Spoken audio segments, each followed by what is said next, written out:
친절한 시사, 시원한 통찰, 노영희의 출발 새 아침, 슬기로운 인터뷰.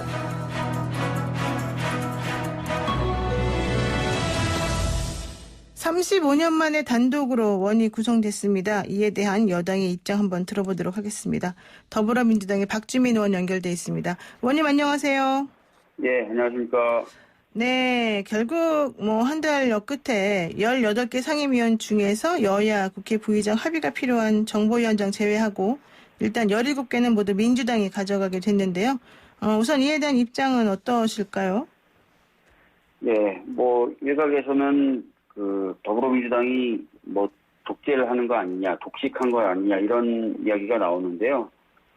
과정을 보시면 잘 아시겠지만 저희들이 한 5차례 정도 미래통합당과 합의 또는 가합의를 했었습니다. 그리고 그때마다 미래통합당이 요구했던 내용들을 많이 반영을 했었고요. 네. 일요일날 저녁에 만들었던 합의문에도 그동안 미래통합당이 주장해왔던 내용들이 많이 담겨 있었습니다. 그런데 그런 것들을 계속해서 미래통합당이 거부했었던 것이죠, 결과적으로는.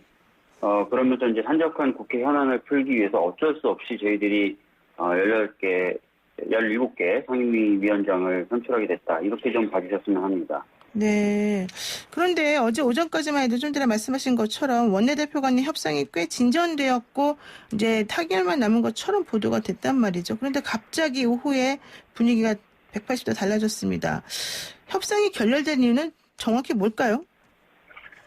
예, 원내대표한테 이야기를 들었을 때는 아까 말씀드렸던 대로 일요일 저녁에 양측이 모여서 합의문을 만들었고요. 네. 그 합의문에는 그동안 미래통합당이 진행했던 국정조사나 청문회 같은 내용도 포함되는 것으로 만들어졌습니다. 네. 그런데 이제 당장 그때 서명을 하기에는 좀 부담이 된다라고 네. 미래통합당 쪽에서 얘기를 했고, 그래서 다음 날인 월요일 오전에 지도부 쪽에 약간 추인을 받는 절차, 의견을 좀 구하는 절차를 좀 거치겠다라고 했다고 하더라고요. 네. 그래서 월요일 오전 10시쯤에 이제 그 결과를 서로 만나서 이제 얘기를 하기로 했는데 10시에 만나서 얘기했을 때는 이제 일요일 저녁과는 전혀 분위기가 달라졌고 못 받겠다라고 얘기를 해서 오전 11시에 이제 저희 원내대표가 기자 간담회를 통해서 이제 결렬 사실을 알리게 된 거거든요. 네. 정확한 배경에 대해서는 저희들도 추측을 할 뿐입니다. 다만 지금까지 이제 조호영 원내대표는 어떻게든 원 구성을 하려고 했었는데 그것이 좌절된 것을 봤을 때는 당내에 굉장히 강한 이견 그룹이 존재한다. 네. 그리고 실제로 그 이견 그룹이 조호영 원내대표의 리더십을 압도한다라고 저희들은 좀 압도했던 건 아닌가 이렇게 좀 생각을 하고 있습니다. 예. 그런데 조금 전에 저희가 최형두 미래통합당 원내대변인하고 인터뷰를 했는데 그 점을 여쭤봤습니다. 네. 합의가 가합의, 그러니까 초안이 좀 나온 걸로 알고 있는데 맞느냐 그랬더니 그것도 아니다라고 얘기를 하셨고요. 또 하나 얘기 나온 게 후반기 법사위원장 관련해서 대선에서 이긴 정당이 가져가자 이런 제안을 민주당에서 했는데 통합당이 거부한 거 아니냐 이렇게 물어봤더니 그거 역시 그런 식으로 제안조차도 하지 않았다. 또 이제 이런 얘기를 하셔서 약간 진실공방 느낌이 좀 납니다만은 지금 미래통합당 원내대변인 말씀이 맞는 건지 아니면은 박주민 의원이 알고 계신 게 맞는 건지 잘 모르겠네요.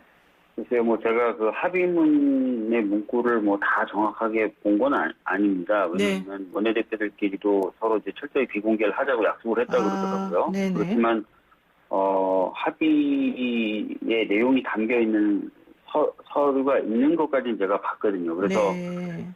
과연 그 미래통합당 원내대표님 말씀이 맞는지는 조금 의문은 듭니다. 예. 그리고 또 좀 전에 이제 우리가 이런 얘기도 했습니다. 사실 이번에 협상이 결렬된 게 협상권을 가진 주호영 원내대표와 의사결정권을 가진 김종인 비대위원장의 서로 간에 좀 다른 것 때문이었다. 그래서 결국 어제 김태년 원내대표도 말씀하셨지만은 이번에 이제 문제가 이렇게 해결이 안 되고 그냥 상임위가 하나의 당이 다 가져가는 형태로 되는 것 자체가 김종인 비대위원장 때문이다. 너무 과도하게 개입한 거다.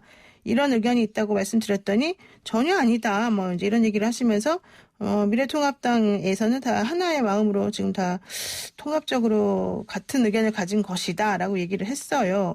그런데 왜 민주당에서는 김종인 비대위원장이 이 협상을 좀 결렬시킨 것처럼 그렇게 얘기를 하고 계신가요?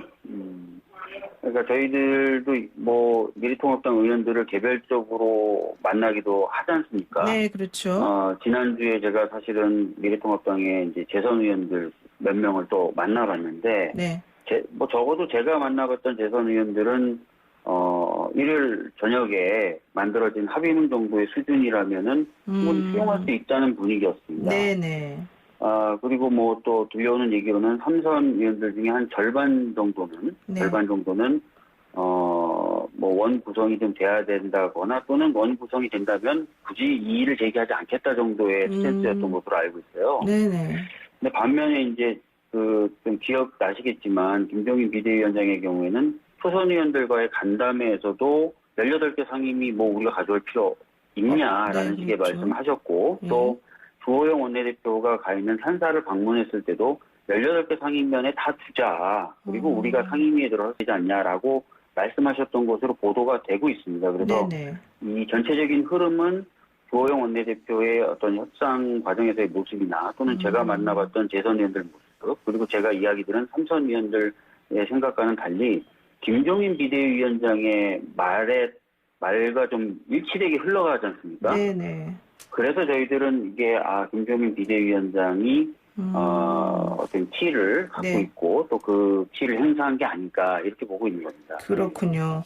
자, 그리고요, 이제 좀 이건 제가 궁금해서, 뭐 저뿐만 아니라 많은 분들이 궁금해 하시는 겁니다만은, 우선 우리가 이제 알려지기로 여당의 협상안은, 기본적으로 여당이 이번에 법사위원장직을 가져가되 후반기에는 대선에서 승리한 당이, 법사위원장직을 맡는 것을 제안을 했고, 그리고 야당의 협상안은, 전반기에는 여당이 지금처럼 맡되 후반기에는 미래통합당이 야당이 맡는 걸 아예 못을 박아놓자 이런 얘기였다는 거예요.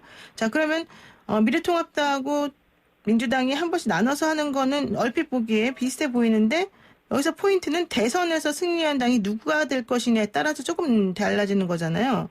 근데 이런 제안을 민주통합당에서 더불어민주당에서 했다는 것은 대선에서 우리는 승리할 것이다라고 하는 자신감 때문에 한 거다라는 얘기가 있어서 이거 좀 너무 오만한 거 아니냐 이런 얘기가 또 나오더라고요. 그건 아니고요. 저희들이 이번에 법사위원장을 가져오면서 국민분들께 드렸던 말씀이 있습니다. 그게 뭐냐면 예. 국회를 책임지고 운영을 하고 네. 또 국정에 어떤 뒷받침이 되려면 법사위원장은 여당이 갖는 게 맞습니다라고 말씀을 드렸었어요. 그것도 수차례. 네.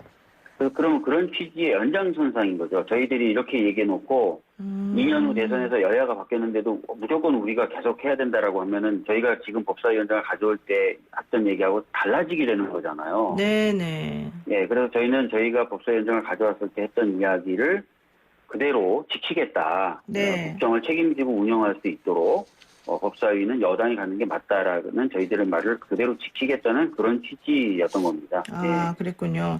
누가 이제 대선에서 이길지는 모르지만 그게 네. 저희들은 그게 하나의 원칙적인 입장이다라는 것을 강조한 거죠. 그러니까 예. 뭐 여당이 뭐 너무 자신감이 있어서 그렇게 한 게 아니다 이런 얘기신데 네, 맞습니다. 지금 이번에 또 본회의 불참한 당 중에 정의당 6석이 조금 눈에 띕니다. 정의당은 네. 3+1 협의체까지 구성하면서 민주당하고 항상 발걸음을 많이 맞췄던 당인데 이번에는 좀 아닌 것 같습니다. 이건 어떻게 보십니까?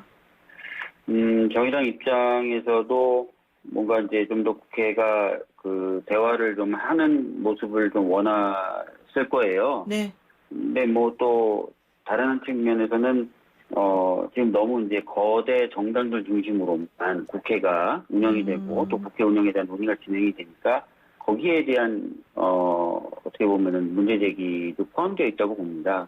그래서 앞으로는 저희들이 뭐 정의당이라든지 다른 정당과도 계속 이야기를 잘 해 나갈 것이다 이런 말씀 드리겠습니다. 네, 그렇군요. 근데 사실 뭐 1502 쓰시는 우리 애청자분도 야당에게 견제 능력을 주어야 되는 건데 여당이 잘못하는 걸 제동 걸어줄 수 있는 상황이 없다는 게 좀 너무 자만에 빠진 것 아닌가요? 이런 또 쓴소리를 좀 하기도 하셨습니다. 자, 요거 하나만 여쭤보겠습니다. 공수처 출범이 이제 얼마 안 남았는데요. 7월 15일까지 원래는 마쳤어야 되는 건데 실질적으로 지금 미래통합당은 아예 추천위원도 뭐 안 내놓겠다라는 거 아니겠습니까? 이게 어떻게 될까요, 앞으로? 뭐 공수처 문제는 이제 법이 집행되고 법이 실행되는 문제 아니겠습니까? 네. 어떤 정치적 사안을 놓고 당부를 논쟁하는 그런 사안은 아닙니다. 이미 이제 법이 만들어졌고, 네. 다 아시다시피 7월 15일이면 그 법이 발효돼서 시행이 되게 됩니다.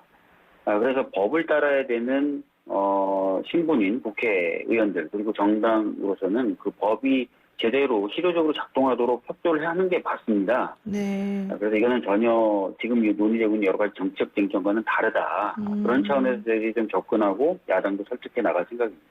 좋습니다. 자, 이제 요거 마지막으로 맨날 마지막이라 그러는데.